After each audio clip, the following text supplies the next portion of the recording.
Well, good afternoon, everyone. I'm very pleased to welcome you to this afternoon's lecture, the third of our four President's Lecture Series for this year. I'll mention now the fourth will be held on June 2nd and given by Dr. Roger Unger. There are many lectures given here at UT Southwestern on any given week, but there's something very special about this series.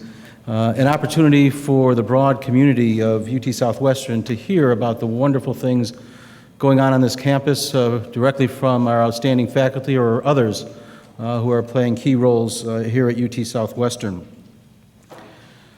We would not be the institution that we are without the hard work of more than 11,000 people across this campus, and I welcome the opportunity for all of you to share the excitement of what you make possible at UT Southwestern. Today's lecture will be given by Dr. Beth Levine, Professor of Internal Medicine and Microbiology. She is also Chief of the Division of Infectious Diseases within our Department of Internal Medicine. She holds the J.P. Sanford Professorship in Infectious Diseases and is a Howard Hughes Medical Institute investigator. Beth did her undergraduate studies at Brown University, where she majored in French, and then completed her medical degree at Cornell. Following internship and residency training in internal medicine at Mount Sinai, she pursued her subspecialty fellowship, both clinical and research, in infectious diseases at Hopkins. She was on the faculty at Columbia University for 12 years prior to being recruited to UT Southwestern and has been here since 2004. She is internationally recognized as an authority and leader in her field and has received many honors and awards in recognition of her accomplishments. To mention but a few, these include election to the American Society of Clinical Investigation, an honorary society that encompasses the very best of academic internal medicine and actually more broadly than internal medicine. She's received an Outstanding Achievement Award from the American Cancer Society for her contributions to cancer research, and as already mentioned, selection as a Howard Hughes medical investigator, a distinction certainly of great prominence and importance. She's also recently received the O'Donnell Award in Medicine from the Texas Academy of Medicine, Engineering, and Science, TAMIST, an award which really honors the most eminent investigators here within the state of Texas. Her special interest is autophagy, a process, as we'll hear more just shortly, by which the cell is able to remove damaged or effete subcellular components and other important elements. Her lab was the first to identify a gene in mammals responsible for autophagy, and her research has shown that defects in these genes contribute to the aging process as well as many important unmet medical needs. Infectious diseases such as HIV, AIDS, neurodegenerative diseases, and cancer. Her current work is focused on the role of autophagy in normal development, in tumor suppression, and as a defense mechanism against viruses and bacteria. The basic goal of her work is to gain insights that will lead to the development of new treatments for people afflicted with the broad swath of the diseases that result from these processes. We're very fortunate indeed to have Dr. Levine as a member of our faculty. And I ask you to welcome her to the podium for her lecture titled, Your Cells Clean House to Keep You Healthy. Beth?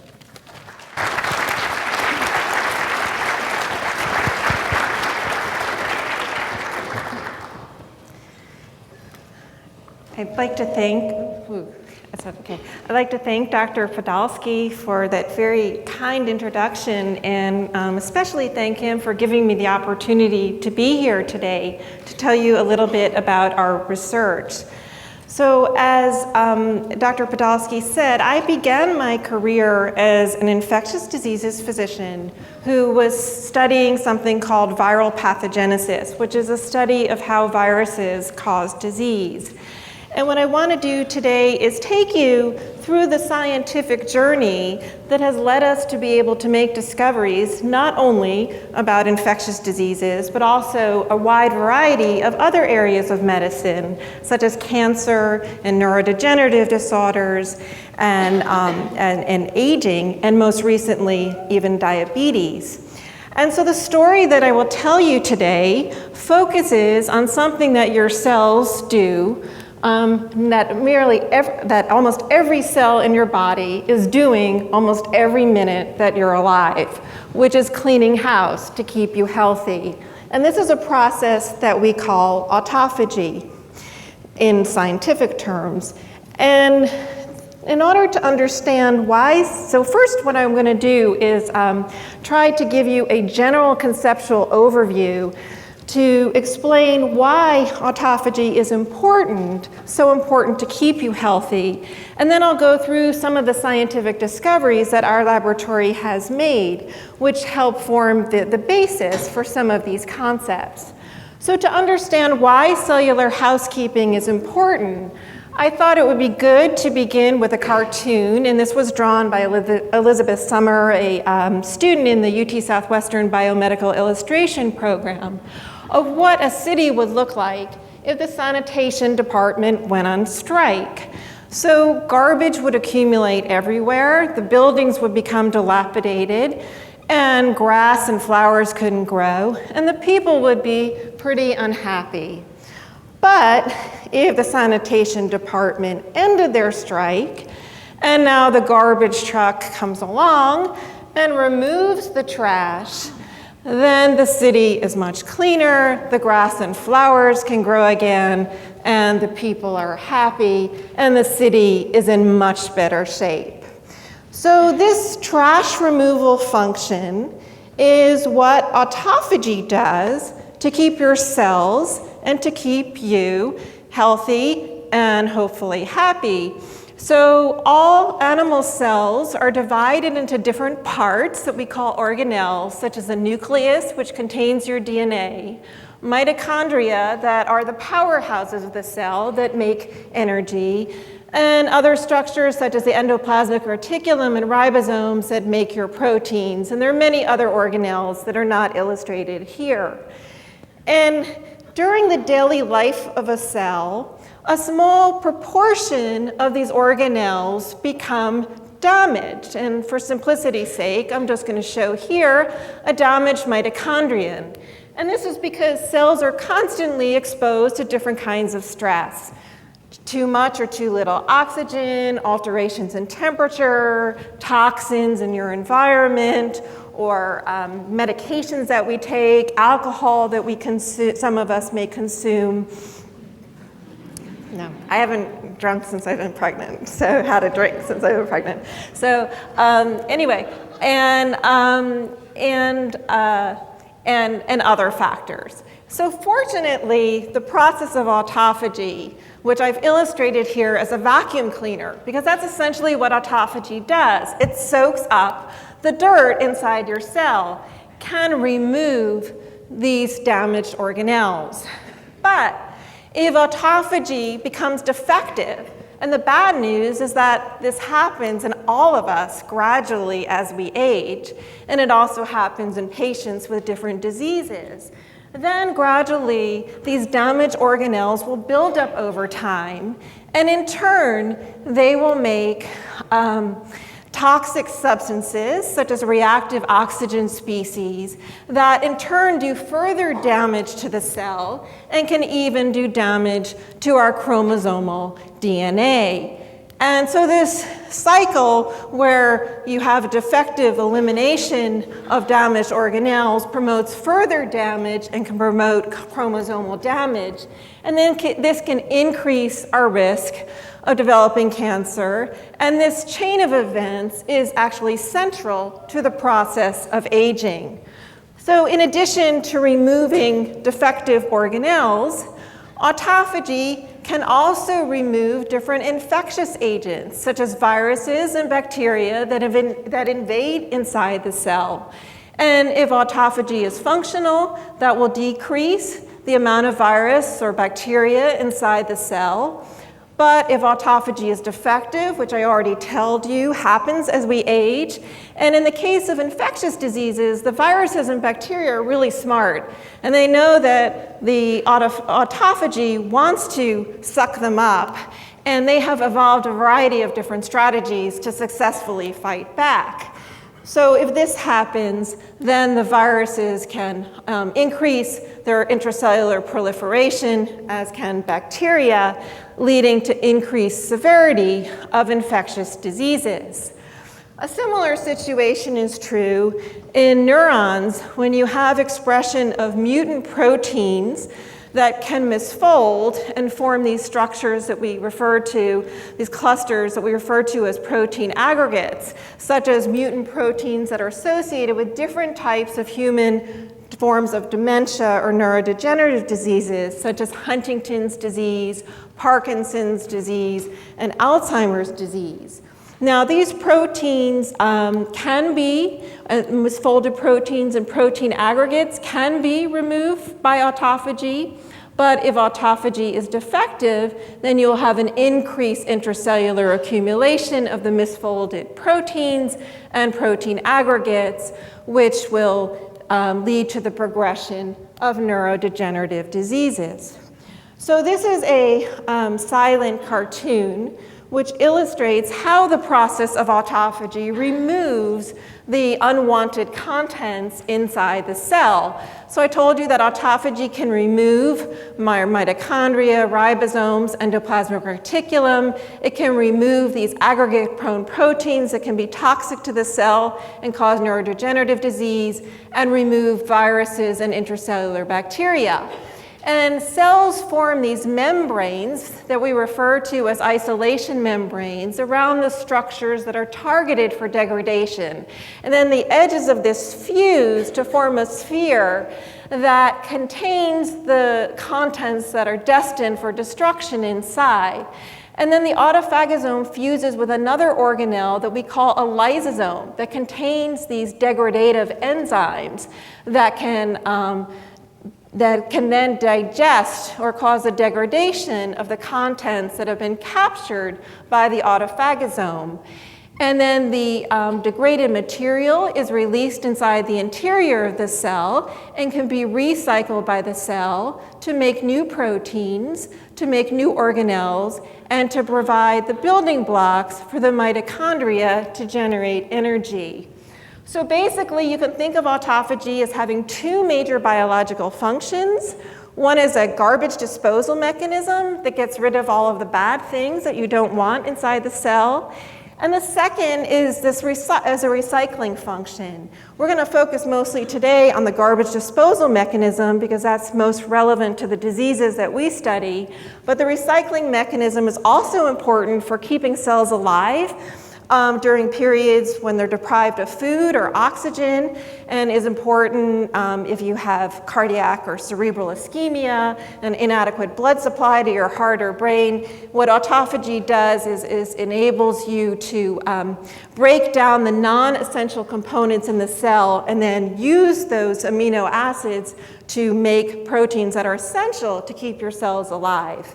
So the process of autophagy was first discovered way back in the 1950s by the Nobel laureate Christian de Duve at Rockefeller University, who used different biochemical techniques to isolate different fractions of human cells.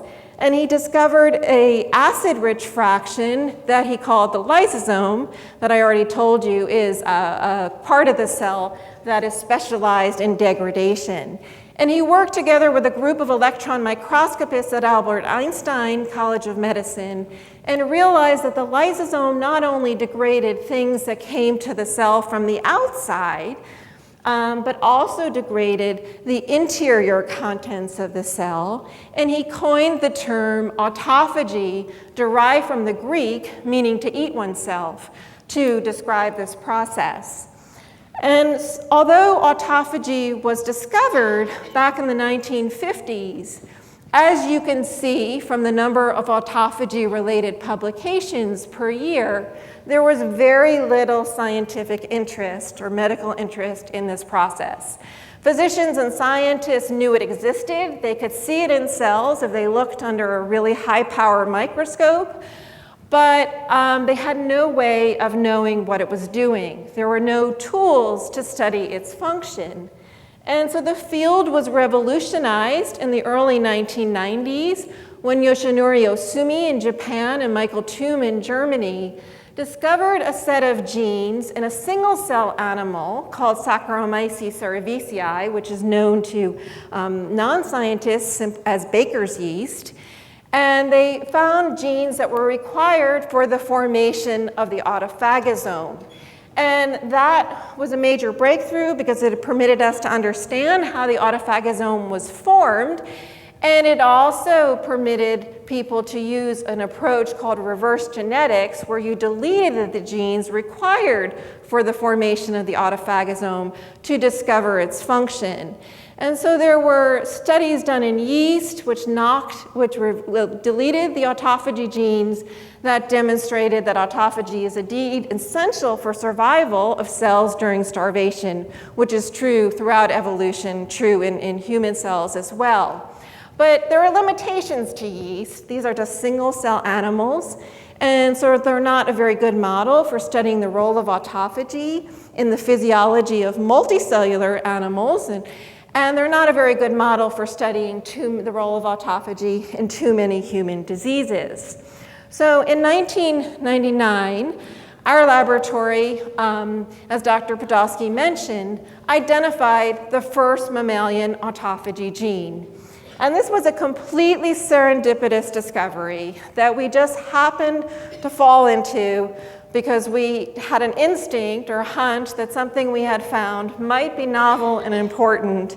And we kept persisting at it, even though we really couldn't convince anyone else at first that it was of interest. We couldn't publish our papers. We couldn't get our grants funded. So on this area, we still had successful work in virology going on. So how did we come to discover this gene? Well, when I was a postdoc in Diane Griffin's lab at Johns Hopkins, I had found that viruses could kill cells by inducing a form of programmed cell death called apoptosis, and that mature neurons, or neurons from older animals, were resistant to virus-induced death. But neurons from younger animals were sensitive. And I found that a gene called BCL2 that was upregulated during the development of the mouse brain and can block apoptosis could also block virus-induced death. And then when I started my own lab at Columbia, we went on to make a genetically engineered virus. We used a virus called Synbis virus, which is an animal model for different human viruses that are transmitted by mosquitoes and can cause encephalitis or an inflammatory infection of the brain.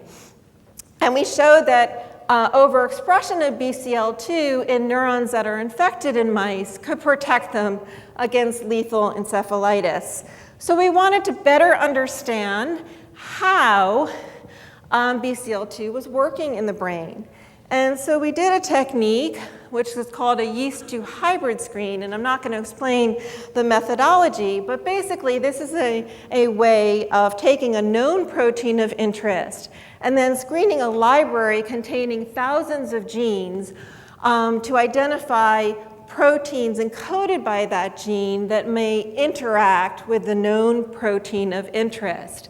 And we used a library from a human brain, and all of the hits that we got in this screen were a novel gene encoding a novel protein that we named Becklin originally because all we knew about it was that it interacted with BCL2 and it encoded what is called a coiled coil protein, and those generally have IN suffixes. And then the Human Genome Nomenclature Committee added the 1. So when we initially identified this gene, basically the next step, well, let me say, when we got this information, the next thing that you're supposed to do scientifically to confirm that this is a true interacting protein is to confirm biochemically in human cells that it truly interacts. And for reasons we don't understand, we couldn't get this to work for several years. It worked when we were in New York. It worked as soon as we came to Texas. But most people probably would have stopped then. And the reason we persisted in studying this gene and the protein it made was the following. The only information we could find out about it was that it was located on a chromosome, chromosome 17, and a portion of this chromosome, 17q21, that is deleted. One copy of the gene is deleted in 50 to 75% of patients with sporadic breast and ovarian cancer. And the way a lot of tumor suppressor genes have been identified classically is you find a region of the chromosome that's frequently deleted in a specific type of cancer, and then you sequence the other copy of the gene, and if you found a mutation in the other copy that blocked the function of that protein, that was the classical genetic criteria in the cancer field for saying you had found a tumor suppressor gene. So we were really excited, and we were hoping that Becklin would prove to be such a tumor suppressor gene. And we immediately did the next obvious step, and we got tissue samples from patients with breast and ovarian cancer who had a deletion of this region of the chromosome. And to our profound discouragement, we couldn't find any evidence of mutations in the remaining copy of the gene. So we couldn't make the claim that it was a tumor suppressor gene. But on the encouraging side, we made an antibody to the protein, and we found that it's expressed at really high levels in normal breast, and its expression goes away in breast tumors. And if we took breast cancer cells that didn't express it and used a technique called gene transfer, where we introduced Becklin into the cells, the rate of cell growth dramatically decreased, and these cells could no longer form tumors in animals. So we thought these findings were worthy of publication. We had discovered a new gene that interacted with BCL2. This expression was lost in breast cancer, and it suppressed breast tumorigenesis. But reviewers didn't agree. They said that basically there's no evidence. We hadn't provided any evidence that it was important. We hadn't shown that both copies of the gene were deleted. Fortunately, at that point, I was married to a cardiologist who didn't know anything about cancer genetics or the dogmas that existed in the field, but he did know a lot about how important the dosage of things were to achieve clinical effects. And he said, you only have one copy of the gene, you only have half as much protein. If it functions to prevent cancer, why wouldn't half as much be half as good? And you have to persist. This is really important. So we persisted, but meanwhile, we were worried that so many reviewers had seen this, and we just wanted to get credit for publishing for the identification of this gene. And in parallel, we were studying its function in Symbis virus infection. And we had found that similar to our findings with BCL2 overexpression in the virus, that Becklin-1 overexpression shown here could protect mice against lethal disease. Now, at the time, we didn't know that it was an autophagy gene, but retrospectively, this finding was probably historically as important for infectious diseases as the discovery we were trying to, as a story we were trying to create in cancer, because this is the first, retrospectively, we know the first evidence that autophagy protects against infectious diseases. So we submitted this work to the Journal of Virology, and on July 6, 1998, we heard that the paper was accepted about 9 in the morning, and then about 10 o'clock, we publicly released the sequence of the gene in the NIH database, Gene Bank, where all gene sequences are deposited. And then within 20 minutes later, we got an email from a scientist named Matthew Seaman in England saying that your gene may be an ortholog of a yeast gene that I discovered when I was a postdoc in Scott Emmer's lab. And he discovered it in a screen for genes required for another protein membrane trafficking pathway called vacuolar protein sorting. And it was also discovered by Yoshinori Osumi as an autophagy gene as APG6. Now, one of the reviewers for the paper we had tried to submit on its tumor suppressor function had said, well, if they really want to show it's important, you should knock it out in yeast. We knew there was an ortholog, but we didn't know the gene database was not well annotated at that point, and the database just said it had an unknown function. And we thought that was a silly critique, but retrospectively, that turned out to be a very wise suggestion. And we knocked this ortholog out in yeast, and the yeast lacking VPS30, APG6 don't form autophagosomes, which are these ball-like structures inside the yeast vacuole, which is the yeast equivalent of a lysosome. But then if we express Beclin-1 in these yeasts that are lacking the yeast equivalent of Beclin-1, we now can rescue autophagy function. So within 2 weeks after that email, we had demonstrated that Beclin-1 can function in autophagy in yeast. I'm not going to explain the data, but we showed that it could not function in vacuolar protein sorting in yeast. And within 3 weeks, we showed that Beclin-1 can also function in autophagy in mammalian cells. So we took the breast cancer cells that had very low levels of Beclin-1 expression, and when you starve them, you don't see, starvation is the most potent known inducer of autophagy in mammalian cells, and when you starve the cells that don't express Beclin-1, you don't see any autophagy induced. But if you transfer Beclin-1 gene into these cells, you now see lots of autophagosomes appearing in parallel with the ability of Beclin-1 to suppress their tumor-forming ability. So this is a cartoon illustrating how we think Beclin-1 functions in autophagy.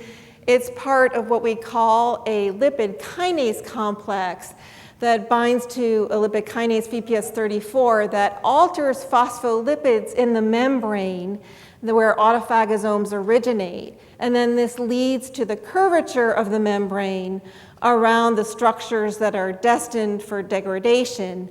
And this membrane modification also leads to the recruitment of other autophagy proteins that are required for the expansion and completion of the autophagosome.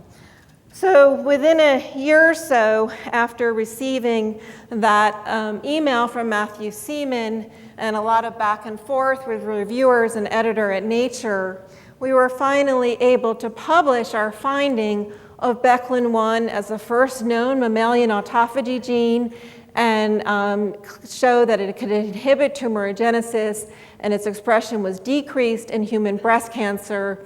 And we proposed the new concept that decreased expression of autophagy proteins may contribute to the development or progression of breast and other human malignancies.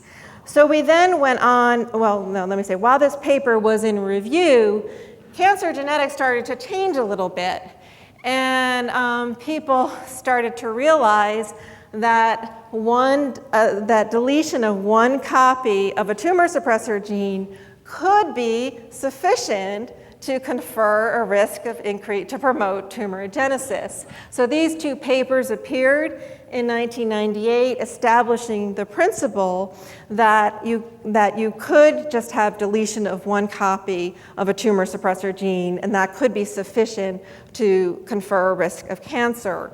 So we did the genetic test to determine whether Beclin-1 is a tumor suppressor gene, and we made mice that were lacking one copy of the gene. If they lack both copies of the gene, the mice die during embryonic development, but they're viable if they're missing one copy of the gene. But even at an early age, this is 5 weeks of age, we can see abnormal increase in cell proliferation in the mammary gland and other tissues. This is demonstrated by these black dots. And we can see evidence of DNA damage. This is evidenced by the brown staining here. And as these mice age, the majority of the female mice develop breast cancer precursor lesions. These are different pre-neoplastic lesions in 9-month-old mice. And then as they age further, by 12 to 18 months of age, almost all, about 80% of them develop frank malignancies, lung cancer, liver cancer, and B-cell lymphomas. And in all of these tumors, the wild type copy, the normal Beclin-1 gene is retained and expressed, providing proof that deletion of one copy of Beclin-1 is sufficient to initiate tumors in mice, and this suggested that the deletion of one copy of Beclin-1 gene that occurs in patients with breast and ovarian cancer might contribute to their tumors as well. So we now know that in addition to there being frequent deletions of Beclin-1 in breast and ovarian cancer, that there are many other ways in which Beclin-1 is inactivated in human cancers. So I told you that we originally discovered Beclin-1 in a screen for proteins that interact with BCL2. Well, BCL2 was originally discovered as an oncogene that's overexpressed in certain lymphomas, and we demonstrated that BCL2 is a potent inhibitor of the autophagy function of Beclin-1. And recent studies that we haven't yet published from our lab by Yang-Zheng Wei and Rich Wang have shown that two other oncogenes, the epidermal growth factor receptor and AKT, these oncogenes means cancer-causing genes, that are activated in the majority of human tumors directly interact with Beclin-1 and inhibit its autophagy function. And there are now so we know that many of the drugs that are either in clinical use or in clinical trials for cancer therapy reverse this impairment in Beclin-1 function. So tamoxifen, which is a drug which is widely used for treating or preventing breast cancer, increases Beclin-1 expression in breast cancer cells. And then there are inhibitors of all these different cancer-causing genes that increase autophagy. So there is pretty much universal consensus now in the cancer field that deficiency in autophagy can lead to cancer initiation. There are two schools of thought about whether autophagy is a good or bad thing in cancer therapy. Since autophagy is a cell survival pathway, and some people believe that it might help cells resist the stress of chemotherapy. There are other people who believe that the induction of autophagy may be how chemotherapy acts, and that inducing very high levels of autophagy may cause cells to literally eat themselves to death, and this could be a good thing for killing cancer cells. And so we are working on an approach to induce high levels of autophagy to kill cancer cells. And Sanae Shoji in my lab has discovered that if you can take a very small piece of Beclin, 18 amino acids, and then link it to 11 amino acids from a protein called HIV-TAT, and make a small peptide that can enter cells and is a very highly potent inducer of autophagy in cultured cells and in mice. And we are exploring the use of this peptide for inducing good levels of autophagy in infectious diseases and neurodegenerative diseases, which I'll get to in a little bit, and inducing higher levels of autophagy in tumor cells and killing them. And so we have found that this peptide can kill a variety of different cancer cell lines. And here's just an example of a lung cancer cell line that has a mutation in the epidermal growth factor receptor.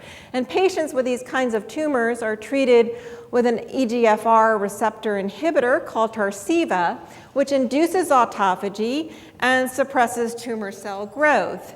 But if you take a lung cancer cell line with the same with a mutation in the EGF receptor that has become resistant to Tarceva, you no longer see autophagy induction, and the Tarceva has no anti-tumor activity. And we have found that the TAT-Beclin-1 peptide can overcome this block even in these resistant cell lines and induce autophagy. I'm sorry, I should have mentioned autophagy are these green dots. These are cells that express a fluorescent marker of autophagy that forms dots that correspond to autophagosomes. And in parallel with this induction of autophagy, this peptide can kill tumor cells. So we're working on ways in which we can take this peptide and try to target it to specific types of tumors to be able to induce high levels of autophagy and cell death in different cancers. So what I've told you so far is how we serendipitously identified the first mammalian autophagy gene and how this led to our discovery of the first link between defects in autophagy and a human disease or cancer. In the last 10 to 15 years, many labs throughout the world have identified the orthologs of the other yeast autophagy genes, and most of these genes are conserved throughout evolution. And since they're conserved throughout evolution, our lab and others have used a variety of different model organisms that are easily amenable to genetic manipulation as model systems for studying the role of autophagy in different diseases. And this is through reverse genetics. Either we delete one copy of the gene, or two copies of the gene, or we use a technique called RNA interference to decrease the expression of the gene to study the functions of autophagy. And using these type of reverse genetics approaches, in the last 10 years, work from our lab and others has shown that deficiency in autophagy not only predisposes to cancer, but also to different neurodegenerative diseases, infectious diseases, inflammatory and autoimmune diseases, cardiovascular disorders, metabolic diseases, and aging. And in the next few minutes, I'll just briefly summarize some of the findings that our lab has contributed in 3 of these areas: neurodegenerative diseases, infectious diseases, and aging. So decreased Beclin-1 expression at both the messenger RNA and protein level is significantly associated with risk of 2 important neurodegenerative diseases, Alzheimer's disease and Huntington's disease. And this is what we call a Western blot, where we measure the levels of protein expression of Beclin-1 in Alzheimer's disease patient brains and in age-matched control brains. And you don't need to be a scientist to see that the intensity of this band is significantly less than this. And we think that this loss of Beclin-1 expression in patients with Alzheimer's disease may actually be important in the development of Alzheimer's disease, since our mice that are missing 1 copy of the Beclin gene and have decreased protein expression in their brain develop some features of human Alzheimer's disease.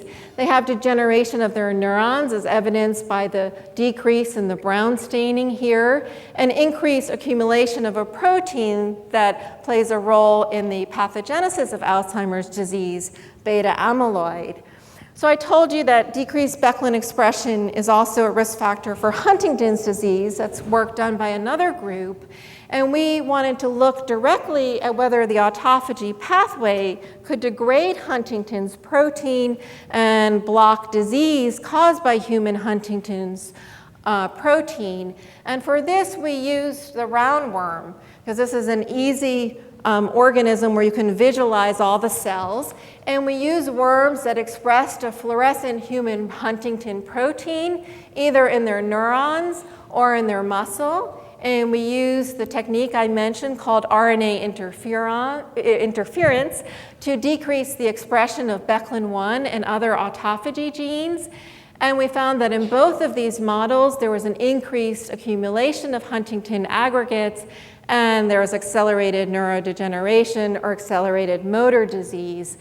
So these types of genetic findings, which have now been reproduced by many labs throughout the world in many different model systems with many different types of neurodegenerative diseases, have led to widespread interest in potentially using drugs that can increase autophagy, either to prevent or delay the onset of neurodegenerative diseases in patients who are at risk because they inherit, at familial risk because they might inherit a gene that predisposes them to that disease, or in the treatment of neurodegenerative diseases. And we've been working on looking at whether the autophagy-inducing peptide that Sanae discovered can clear human Huntington protein in cells. And so these are cells that express a green fluorescent human Huntington protein. And if we treat them with the peptide, we see a significant reduction in the Huntington aggregates, and the cells remain healthy for longer. So as soon as we figure out the optimal dosing for getting this peptide into the mouse brain, we will begin studies looking at whether this peptide can alter the course of different neurodegenerative diseases in mouse models. So next, I'd like to turn your attention to Beclin-1 and autophagy and infectious diseases. We have found that Beclin-1 and other autophagy genes play an evolutionary conserved role in host defense against different intracellular pathogens.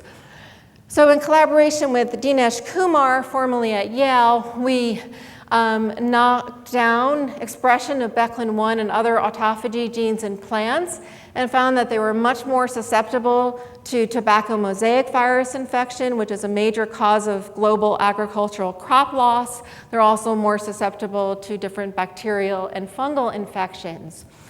We used RNA interferons to silence Beclin-1 and other autophagy genes in the roundworm and showed that we could convert what is normally just an asymptomatic infection with the human foodborne bacterial pathogen Salmonella, which just in the normal worms replicates inside the lumen of the intestine but doesn't cause any disease. But if we silence autophagy genes, this is the bacteria now kill the intestinal epithelial cells and take over the entire body of the worm and kill the animal.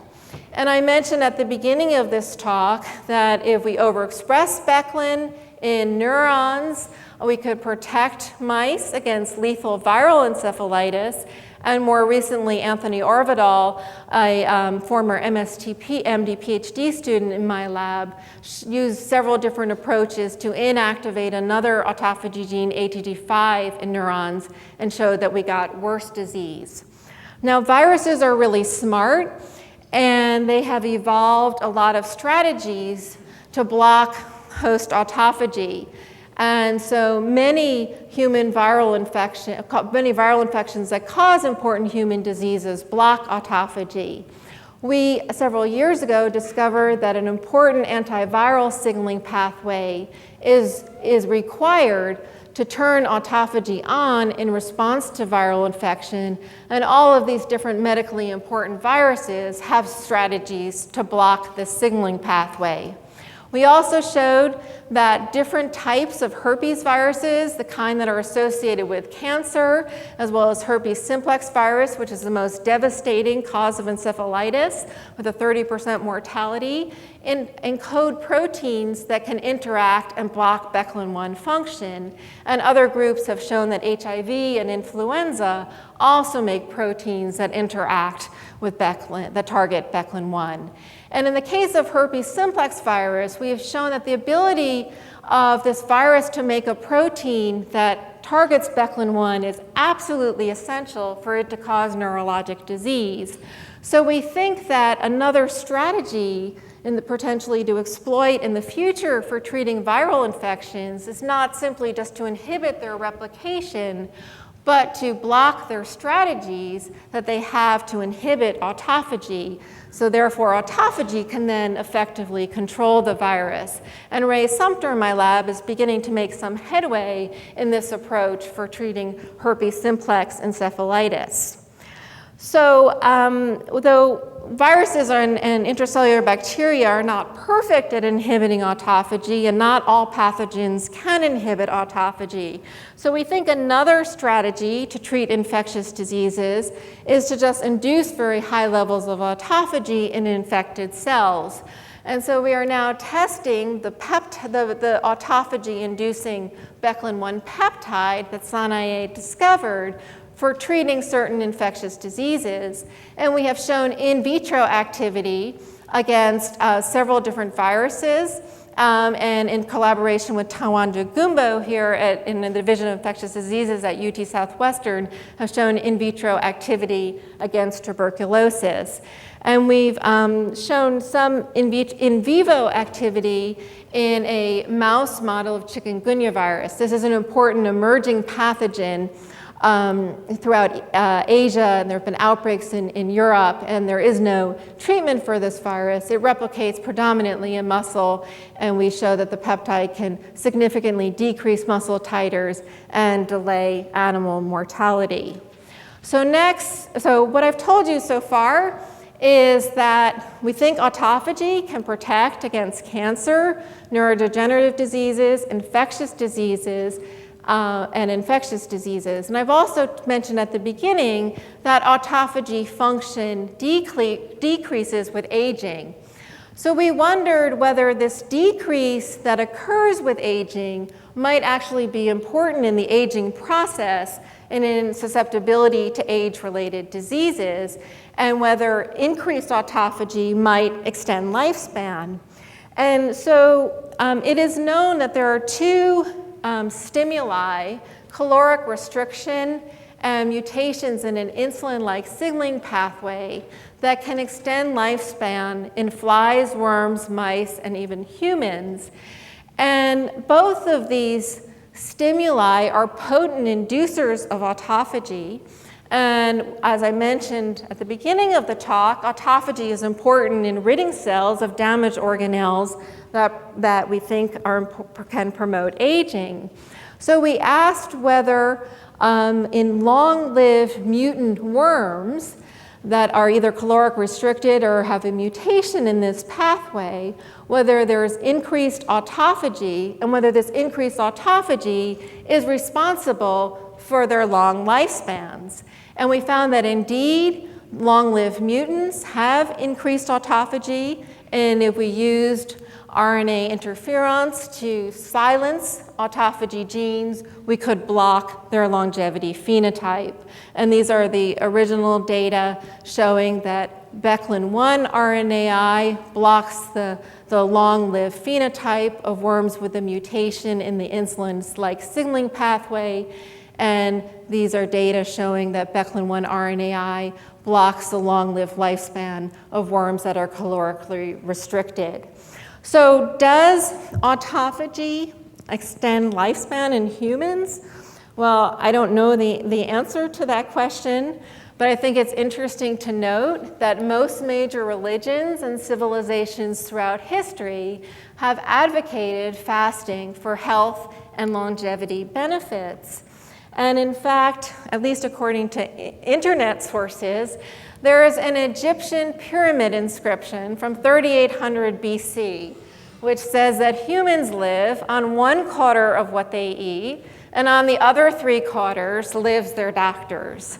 So this is 6,000 years ago. Okay, but autophagy evolved 2.5 billion years ago with the evolution of the first animal cell.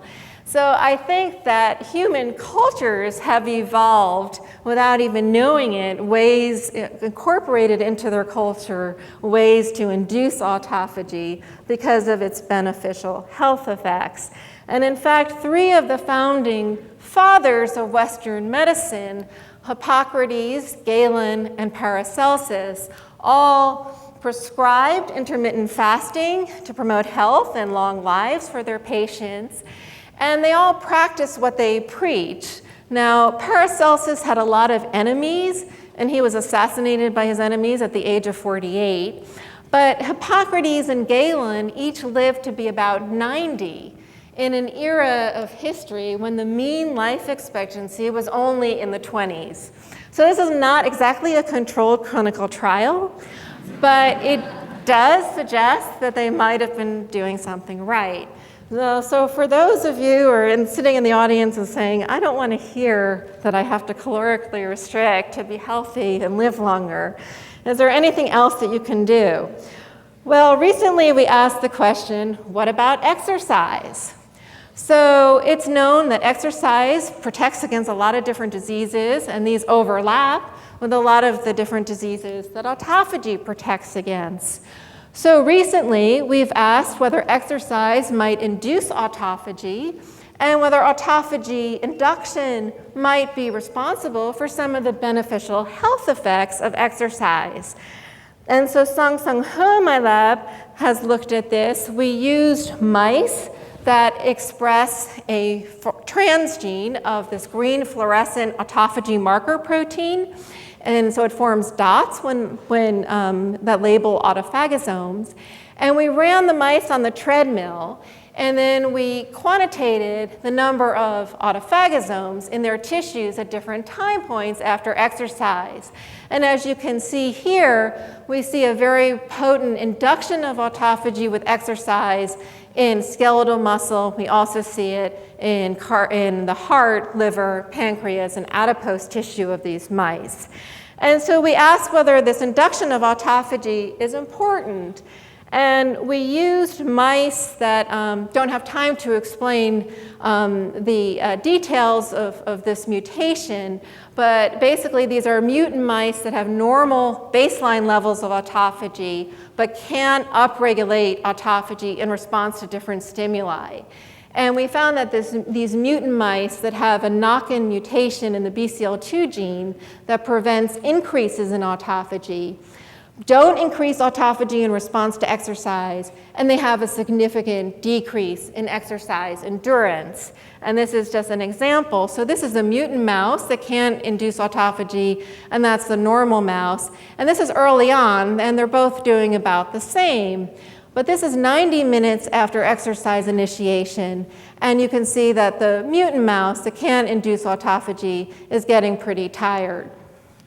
So we asked why this occurs and did a variety of different studies. And during exercise, you undergo a lot of metabolic changes. And one of the most important ones is that your tissues undergo changes that permit them to, especially your muscles, to take up lots of glucose more effectively. And so your muscle glucose increases, and your blood glucose levels go down, and your blood insulin levels go down. And so we call this insulin sensitivity, and you can think of it as the opposite of type 2 diabetes, in which there's insulin resistance. And we found that the mutant mice that can increase autophagy during exercise are deficient in this exercise-induced insulin sensitivity and tissue glucose uptake. So after seeing this, we wondered whether autophagy induction in response to exercise might be important for the beneficial effects of exercise on high-fat diet-induced diabetes. So we took the mice with normal autophagy, or those that are deficient in exercise-induced autophagy, gave them a regular diet or a high-fat diet for 4 weeks, and then randomized them to either no exercise or 1 hour on the treadmill a day, and then looked at their glucose tolerance tests at serial time points. And at baseline, there was no difference. After 4 weeks on the high-fat diet, both the normal and the autophagy deficient mice had similar levels of impaired glucose tolerance. But only the normal mice failed to reverse their dietary-induced diabetes with exercise, and this is shown here, whereas the mutant mice that couldn't induce autophagy could not reverse, with exercise did not reverse the dietary-induced diabetes in those mice. So these experiments have shown us that exercise does induce autophagy, and at least in this mouse model of dietary-induced diabetes, this autophagy induction appears to be necessary for the beneficial effects. And in the future, we will be looking at whether autophagy might also be important for the beneficial effects of exercise on these other diseases.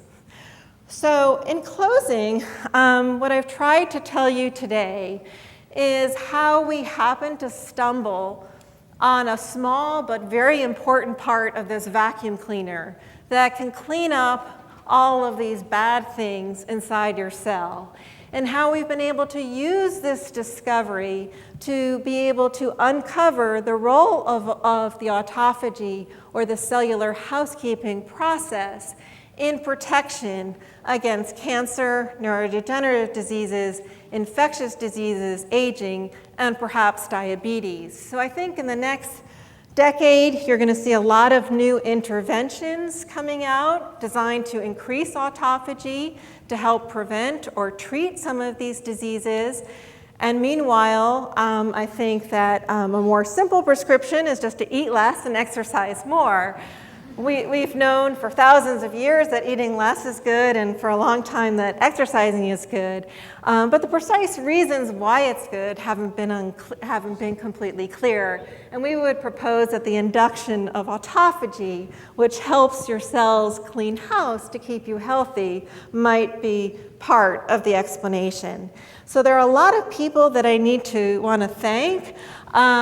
These are some of the past members of my lab who directly contributed to the work I mentioned today. It's not a complete list.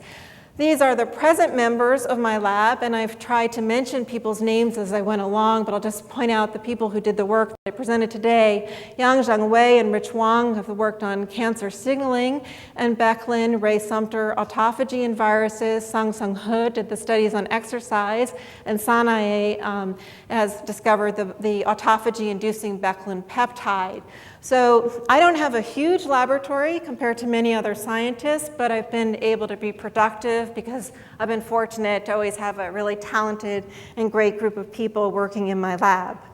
We have many collaborators throughout the United States and the world that would be too numerous to list on my slides. I just wanted to list here our numerous scientific collaborators at different departments at UT Southwestern, in particular mentioned Phil Scher and Kai Sun, and Rhonda Basil-Dubey and Viviana Moresi, who helped us in the recent exercise diabetes studies. And I wanted to extend a special thanks to the Division of Infectious Diseases Administration. And these, we have a great staff in the Division of Infectious Diseases, and they do a great job not only supporting the research programs in the division, but our educational programs and our clinical programs. And in closing, I wanted to also thank 4 people who played a really important role in my career. Mike Weisfeld, who was my chair of medicine when I was an assistant and associate professor at Columbia. Dan Foster, who was the person responsible for recruiting me to UT Southwestern. Greg Fitz, who inherited me and I had the pleasure of working with until he became dean. And most recently, David Johnson, and I can tell an inside medicine joke, who still seems to like me even though I'm not from Vanderbilt. But there's many things that I respect and value about all these individuals, but there's one feature that they all share in common that I really treasure, which is their unwavering support for the pursuit of science by physicians. And I think there's one thing that they've all provided to me which has been invaluable for my success, which has been freedom to pursue my own scientific ideas. And in thinking what I was thankful for, I came across this quote by David Sarnoff, an inventor who was a founder of both radio and television broadcasting, which says, "Freedom is the oxygen without which science cannot breathe." And I think if it weren't for the freedom that these different individuals provided to me, I wouldn't be able to be here today and share with you this small part of the story of our lab. So thank you for your attention, and thank you for coming today.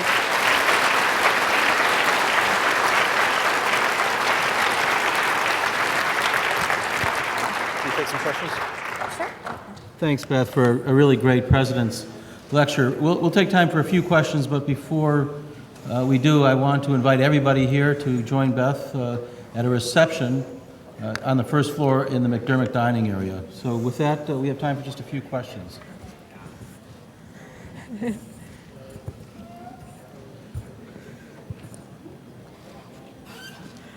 So Beth. Yes. With all of the, the various processes which are clearly impacted by them, which of them, has autophagy sort of ending up being the most critical pathway. So contributory versus an absolutely essential pathway to the disease process. I don't think there's a unifying answer to that. So I think it's important. I think the diseases in which there have been clear genetic mutations in autophagy genes, I think maybe you're thinking of inflammatory bowel disease and Crohn's disease. To be honest, that mutation has not yet been shown to affect autophagy. So that's one of the strongest genetic associations between a mutation in an autophagy gene and risk of a human disease. What Dr. Podolsky is referring to is there's an autophagy gene called ATG16, which has a polymorphism that confers a very high risk for Crohn's disease. But we don't yet know what that polymorphism does to the function of the protein. But it makes sense that deficient autophagy would lead to Crohn's disease, but more work needs to be done to prove that. So. Another question right here. Is autophagy ever bad? Yes. Why don't you repeat the question? So I'm sorry, the question is autophagy ever bad? Well, not in my lab, but yes, there's no evidence that physiologically autophagy is bad, okay? But there are conditions like chemotherapy or where too much autophagy can lead to cell death. But there's no evidence that the physiological levels that you have are bad. Good. Question here. Is there any connection between the Beckman-1 gene product and the sirtuin gene product? The question is whether there's any connection between Beckman-1 and sirtuin, which are histone deacetylases that have been shown to extend lifespan. And yeah, the sirtuins do function in the autophagy pathway. It's not a direct interaction, but sirtuins are thought to regulate lifespan through effects on autophagy. Mm-hmm. Well, at this point, again, I want to thank Beth for a great lecture and invite everybody to join her down on the McDermott dining room. Thank you.